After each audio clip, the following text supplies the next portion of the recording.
الله وبركاته نحمده ونصلي على رسوله الكريم أما بعد والذين جاهدوا فينا لنهدينهم سبلنا وإن الله لمع المحسنين فرعون بنے جو پھرتے ہیں ڈھاتے ہیں ستم کمزوروں پر فرعون بنے جو پھرتے ہیں ڈھاتے ہیں ستم کمزوروں پر ان جابر شرکس لوگوں کو قدموں میں جھکا کر دم لیں گے. عزیزان ملت، بڑے زور و شور کے ساتھ اطراف ملک میں یہ آواز گونج رہی ہے اور یہ صدائیں لگائی جا رہی ہے کہ آزادی ہند کی لڑائی صرف ہندوؤں نے لڑی، لہذا ہندوستان ہندو راشٹر ہے. اسی لیے آج کچھ لوگ مسلمانوں کے خلاف زہر افشانی کرتے نظر آ رہے ہیں اور اپنی بے لگام زبانوں سے مسلمانوں کو غیر ملکی ثابت کرنا چاہتے ہیں اور گندی سوچ دینی مدارس کو دہشت گردی کا گڈھا ثابت کرنے کی ناروا کوشش کرتے ہیں. میں پوچھنا چاہتا ہوں ان لوگوں سے کہ بتاؤ، جب ہندوستان کی سرزمین پر انگریزوں کا تسلط ہوا، جب ہندوستان کی مانگ کا سندور کھرچا جا رہا تھا، خوبصورت عمارتوں کو مسمار کیا جا رہا تھا، عزت و آبرو کو پیرے ترو رودا کچلا جا رہا تھا، تو وہ کون تھا جس نے اس ملک کی عزت و آبرو بچانے کے لیے اپنا لہو و خون جگر بہا رہا تھا اور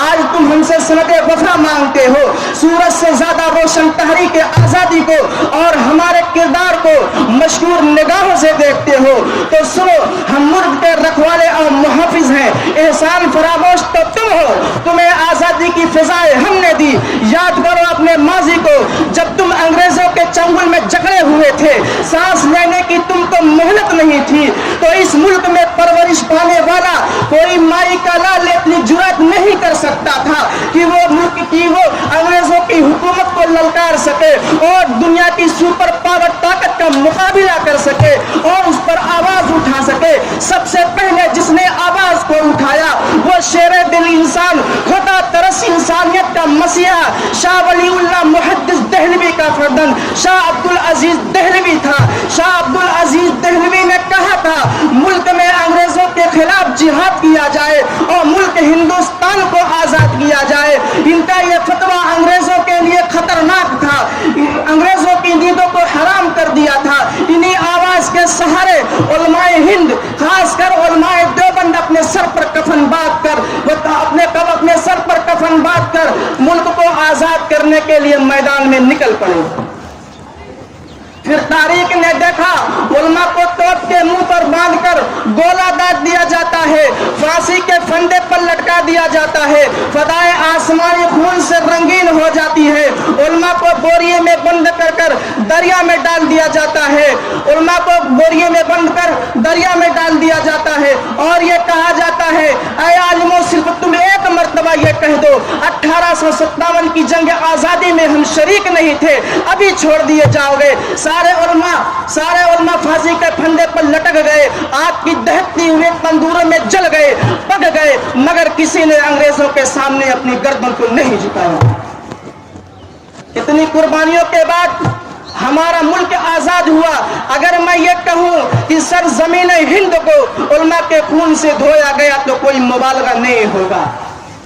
لیکن بڑے افسوس کے ساتھ یہ کہنا پڑتا ہے کہ کل ہمارے اسلاف نے اپنے خون سے اپنے خون کو سینچ کر ملک ہندوستان کو آزاد کیا، لیکن ہمارے ساتھ آج کیا ظلم اور ستم ہو رہا ہے وہ کھلا ہوا ہے. میں پوچھنا چاہتا ہوں